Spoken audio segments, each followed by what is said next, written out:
अलंकृता जी, ये बताइए कि ये सफलता आपको मिली कैसे? क्या आपने सोचा था कि आप इस सफलता को सफलता इस तरह से आपके कदम चूमेगी?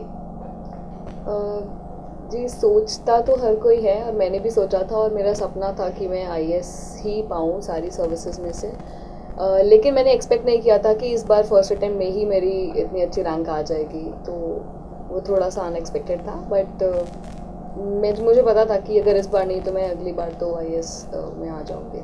इस सफलता का क्रेडिट आखिरी में किसको जाता है, कि कौन लोग हैं इस सफलता के पीछे? किसी न किसी सफल आदमी के पीछे कोई ना कोई खड़ा होता है जी। तो कौन लोग हैं वो जो इस सफलता के लिए जिम्मेदार हैं, या इस सफलता का श्रेय उनको जाएगा? जी, सफलता का सबसे बड़ा क्रेडिट अगर किसी को जाता है तो वो मेरे पेरेंट्स हैं। उन्होंने बचपन से लेकर आज तक मुझे हमेशा इनकरेज किया है और हर मेरे चीज़ में, हर एक जर्नी में सपोर्ट किया है। और इस जर्नी में भी मेरी मम्मी मेरे साथ ही रही प्रिपरेशन के टाइम पे, और उन्होंने भी उतना ही स्ट्रगल किया जितना मैंने किया। तो सबसे ज़्यादा उन्हीं को, और उसके अलावा मेरे सारे फैमिली मेम्बर्स ने भी मेरा बहुत सपोर्ट किया। एंड मेरे फ्रेंड्स, जो मैं हमेशा स्ट्रेस्ड होती थी तो उनसे बात करके मूड फ्रेश होता था, वो उन्होंने हमेशा मेरी हेल्प करी है, कोई डाउट्स हो तो सॉल्व किए हैं। तो सभी को ये श्रेय जाता है, ये मेरी अकेले की जीत नहीं है बल्कि सभी की है। आपकी जो स्कूलिंग हुई है वो कानपुर के एक प्रॉमिनेंट यूपी बोर्ड के स्कूल बिनसरी शिक्षा निकेतन से हुई है। उस स्कूलिंग के डिसिप्लिन का आपकी लाइफ पे कितना इम्पैक्ट आया है और इस सफलता में उसका कितना योगदान है? जी, बिल्कुल, बहुत अच्छा क्वेश्चन है। एंड उस स्कूलिंग की वजह से ही शायद डिसिप्लिन मेरी एक लाइफस्टाइल का हिस्सा बन गया था। और चूंकि इस एग्ज़ाम में हमें 2 साल तक कंसिस्टेंटली लगातार बहुत ज़्यादा पढ़ाई लगातार करनी होती है और एक फिक्स शेड्यूल बनाकर करनी होती है, तो डिसिप्लिन का बहुत ज़्यादा योगदान है इस पूरी प्रिपरेशन में। और इसके लिए मैं अपने स्कूल के टीचर्स का, स्कूल प्रिंसिपल का धन्यवाद देना चाहूँगी। आपने रिसर्च की फील्ड को इग्नोर किया चूँकि आपका आईआईटी में सिलेक्शन हुआ था। जी। रिसर्च की फील्ड को इग्नोर किया, इसके बाद आपने कंप्यूटर साइंस से बीटेक की डिग्री ली। जी। बीटेक की डिग्री लेने के बाद एक मल्टीनेशनल कंपनी में, ओरेकल में आपको शानदार जॉब भी मिली। जी।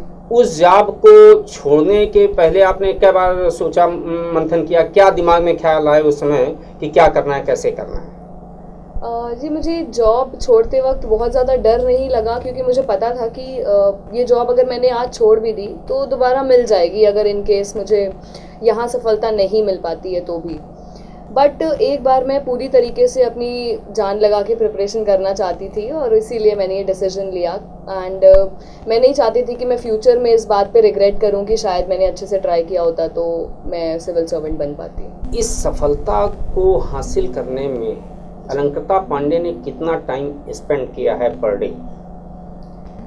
जब मैं जॉब के साथ पढ़ाई कर रही थी तो उस समय तो 4 घंटे ही पढ़ पाती थी, लेकिन जॉब के बाद एटलीस्ट मैंने 7-8 घंटे तो पढ़ाई की है रोज़। अलंकृता, तमाम सारे मैनेजमेंट आपने किए, पढ़ाई का अपना शेड्यूल बनाया, सारा सिस्टम बनाया, स्ट्रेस को किस तरीके से आपने, स्ट्रेस मैनेजमेंट कैसे किया? जो तनाव था एग्ज़ाम का या फिल्म्स का या इंटरव्यू का, इससे कैसे निजात मिली?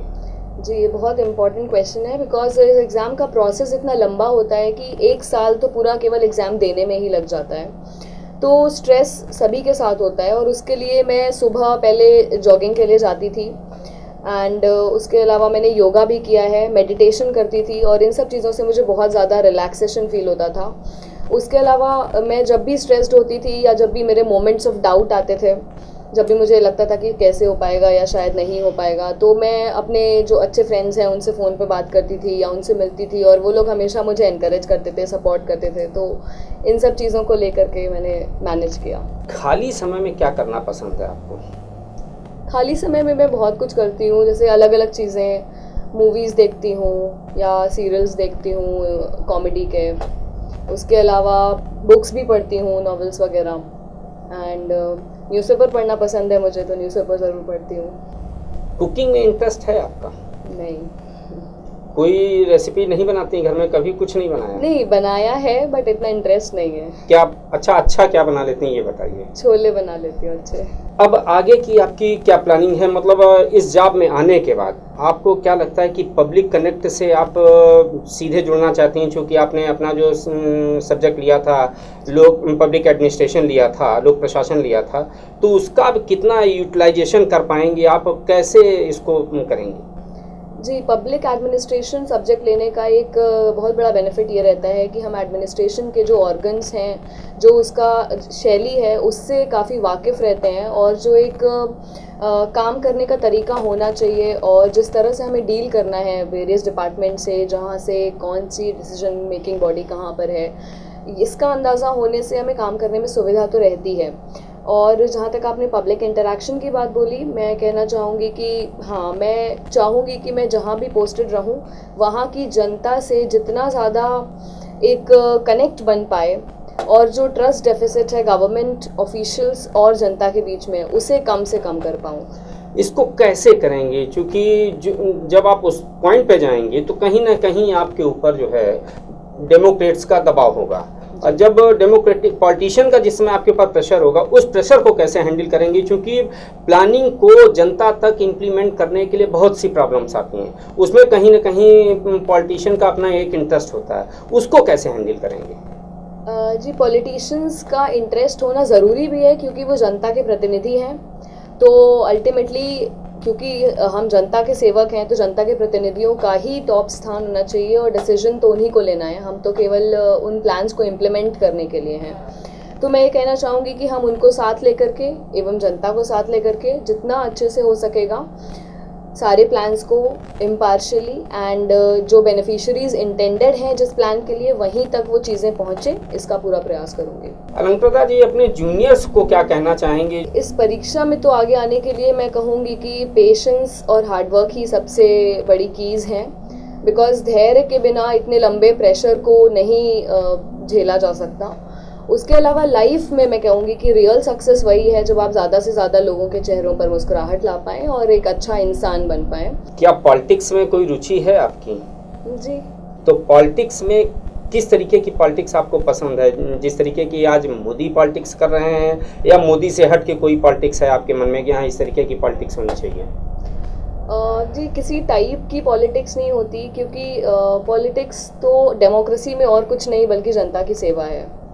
तो जनता की सेवा करता कौन है? ये जनता की सेवा ही करनी चाहिए और मेरे ख्याल से लोग मैक्सिमम ट्राई करते हैं कि हालांकि क्रिमिनलाइजेशन हमारी पॉलिटिक्स में, इंडियन पॉलिटिक्स में बहुत ज़्यादा बढ़ गया है और उस पर मैं देश का ध्यान एकाग्रित करने की कोशिश करूंगी। ये काफ़ी बड़ी समस्या है और इस मामले में सुप्रीम कोर्ट ने भी जो डिसीजंस दिए हैं वो काफ़ी एनकरेजिंग हैं और मैं चाहूँगी कि क्रिमिनलाइजेशन मिनिमाइज़ हो और अच्छे यंग ऑनेस्ट लोग पॉलिटिक्स में आगे आएँ और जनता की सेवा करें।